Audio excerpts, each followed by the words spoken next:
Olá, queridos alunos, sejam bem-vindos a mais uma aula de História. Eu sou a professora Bárbara Lisboa, estou loira com cabelo curto, vestindo uma blusa azul clara e o tema da nossa aula de hoje é Revolução Francesa. Vocês sabiam que há mais de 2 séculos que os franceses, no dia 14 de julho, lotam as ruas para comemorarem a queda da Bastilha, que marca o início da Revolução Francesa? Mas, afinal, o que foi a Revolução Francesa e por que ela foi revolucionária? E o que era a Bastilha?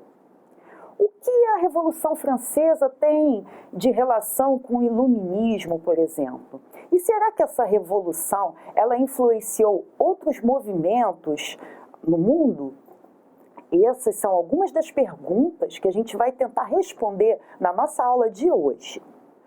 No período que ocorreu a Revolução Francesa, ou seja, no final do século XVIII, a França vivia sobre a sociedade conhecida como Sociedade do Antigo Regime. Ou seja, a França ela era uma sociedade dividida em estados ou ordens, onde não havia uma mobilidade social. Essas ordens eram formadas lá no topo dessa pirâmide pelo clero, que eram os membros da igreja, e depois, logo depois, o segundo estado, que era composto pelos nobres, né? Era toda a família ligada ao rei, né? E à monarquia. E, por último, o terceiro estado era composto pelo povo, que englobavam os burgueses, que eram comerciantes, e nesse conjunto tinha a alta burguesia e a pequena burguesia, e os trabalhadores, camponeses, artesãos, que compunham todo esse segmento da sociedade e que tinham que bancar todos os privilégios do primeiro e do segundo estado. A sociedade vivia sobre uma monarquia absolutista, ou seja, o rei ele era visto como um enviado de Deus na terra e tanto o clero quanto a nobreza tinham muitos privilégios e muitos poderes. Esse rei ele governava sobre poderes quase que absolutos. E quem sustentava esses privilégios era o terceiro estado. Aqui nessa charge, vemos o terceiro estado carregando o primeiro e segundo estados nas costas. Na França do Antigo Regime, a maior parte da população vivia da produção agrícola. Só que, cada vez mais, para poder sustentar os privilégios da nobreza e do clero, essa população tinha que pagar impostos, como a talha, que era um imposto feudal, né, sobre o uso de materiais, tinha que dar parte da produção, além de terem também que pagar um dízimo. Além disso, a burguesia também estava insatisfeita com a monarquia absolutista, até porque a burguesia tinha que pagar várias tarifas por conta do comércio para poder sustentar esses privilégios da nobreza. Nesse contexto, o governo de Luís XVI gastava muito mais dinheiro do que arrecadava. E começou a pressionar cada vez mais a população com os impostos, e isso deixava tanto a burguesia quanto os trabalhadores extremamente insatisfeitos. O governo francês enfrentou crises fiscais na década de 1780, pelas quais o rei Luís XVI foi considerado culpado pela população. Nesse contexto, o rei convocou a chamada Assembleia dos Estados Gerais, que não ocorria na França há 175 anos. Nessa Assembleia, eles iriam votar essa manutenção dos impostos e o aumento, né? Na verdade, o aumento desses impostos para o terceiro estado. Como o voto era por estado, ou seja, tinham 3 estados. O primeiro estado com um representante do clero, o segundo estado com um representante da nobreza e o terceiro estado, que tinha um representante da burguesia. E o voto era por cabeça. Então, seria fácil deles conseguirem votar e manter esses privilégios e impor esse aumento de impostos. O rei Luís XVI exigia que a votação fosse por um representante de cada estado.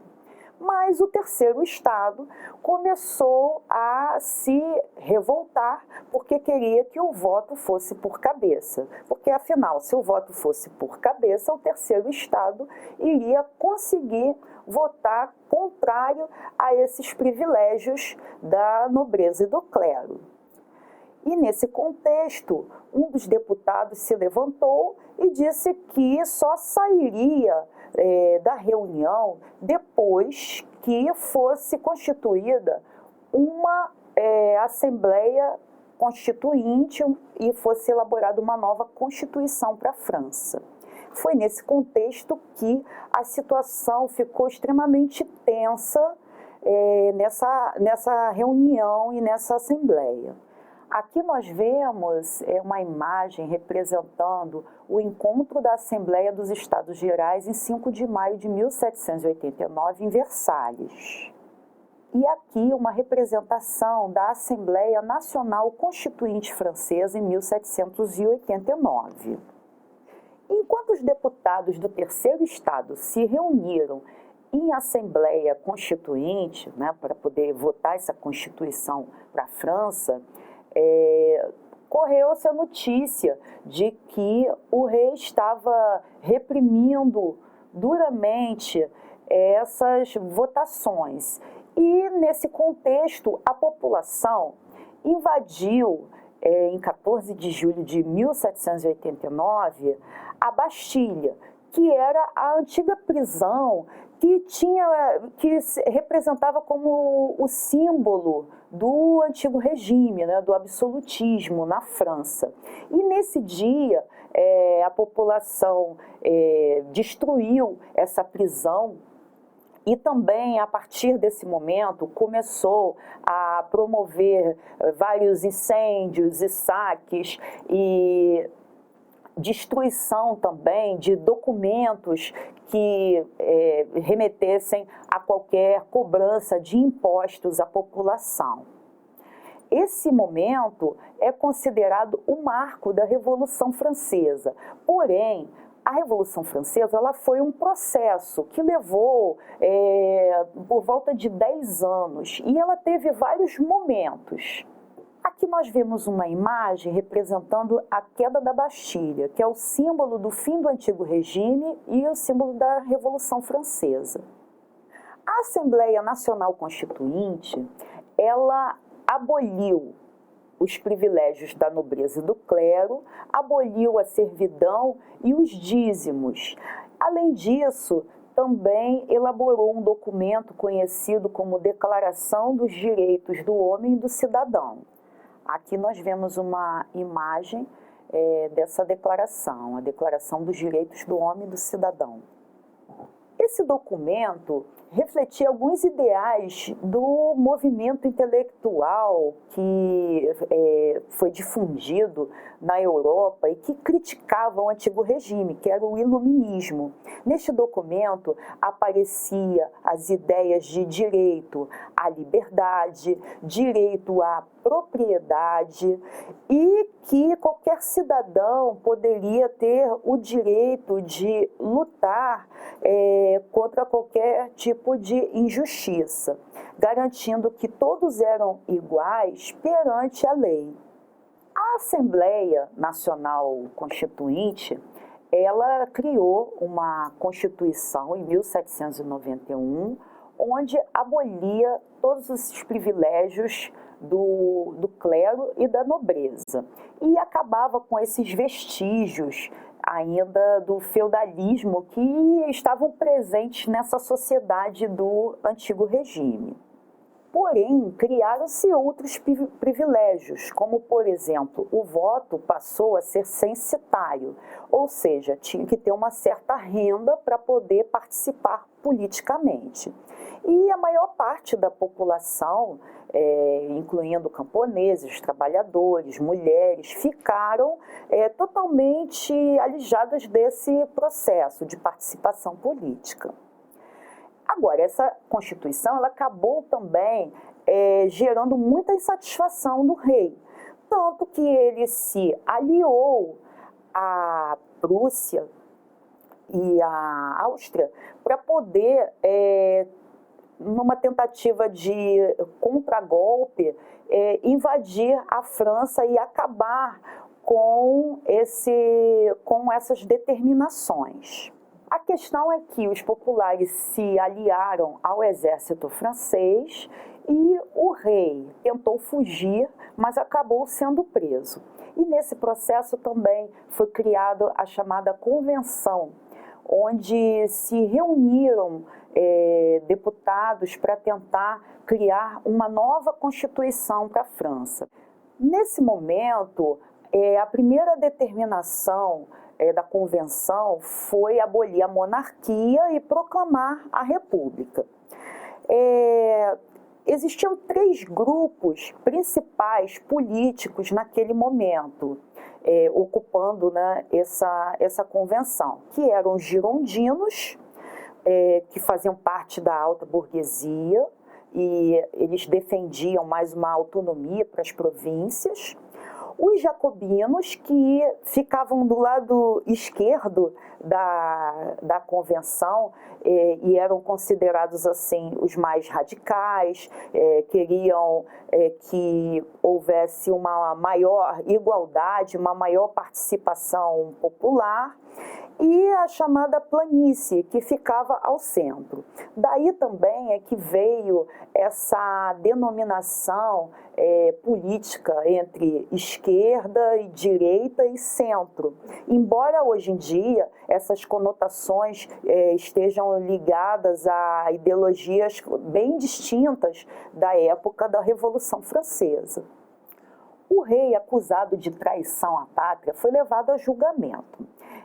Os girondinos queriam absolver o rei, os jacobinos queriam que ele fosse condenado. Mas depois de 1 mês de votação, o rei acabou sendo condenado e foi executado.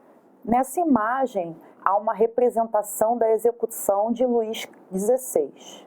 Após a execução do rei, houve uma oposição maior aos jacobinos. Eles logo trataram de criar um comitê de salvação pública e acabaram tomando os bens e distribuindo à população, tornaram o ensino público gratuito.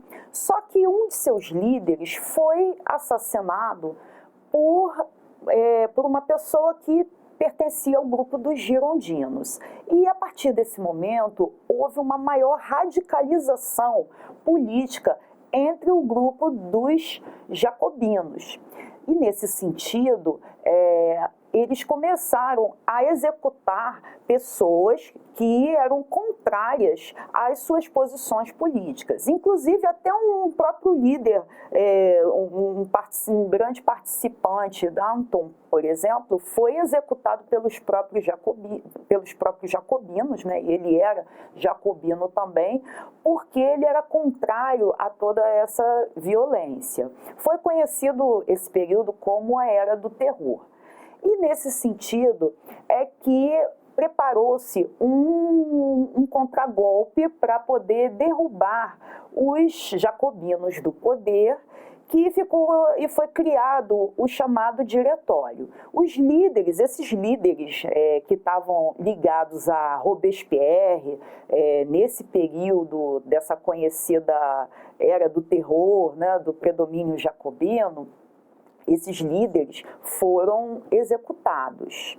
E a partir da criação do diretório, foi criada uma nova Constituição, voltou o voto censitário. Novos jacobinos também começaram a criticar essa posição política. Antigos monarquistas, defensores também da volta do absolutismo, passaram a criticar, e nesse movimento surgiu a presença de um general conhecido como Napoleão Bonaparte, que reunia características importantes para que houvesse um equilíbrio e menos confusões políticas na França daquele momento. E através dessa figura de Napoleão Bonaparte foi efetuado o golpe conhecido como o golpe do 18 Brumário, que eleva Napoleão Bonaparte ao poder. E daí está encerrado esse período conhecido como Revolução Francesa, que, como eu disse lá no início da aula, levou um período de 10 anos para poder se efetivar. Foi uma revolução basicamente burguesa, porque acabou elevando a burguesia ao poder. Agora vamos ao nosso desafio. Observe a charge ao lado que mostra o terceiro estado carregando o primeiro e segundo estados nas costas. Por que a Revolução Francesa foi considerada uma revolução? Nossa videoaula vai ficando por aqui. Não esqueçam de acessar o nosso material Rio Educa com auxílio do seu professor ou da sua professora. E também não deixem de assistir a nossas próximas videoaulas. Até breve!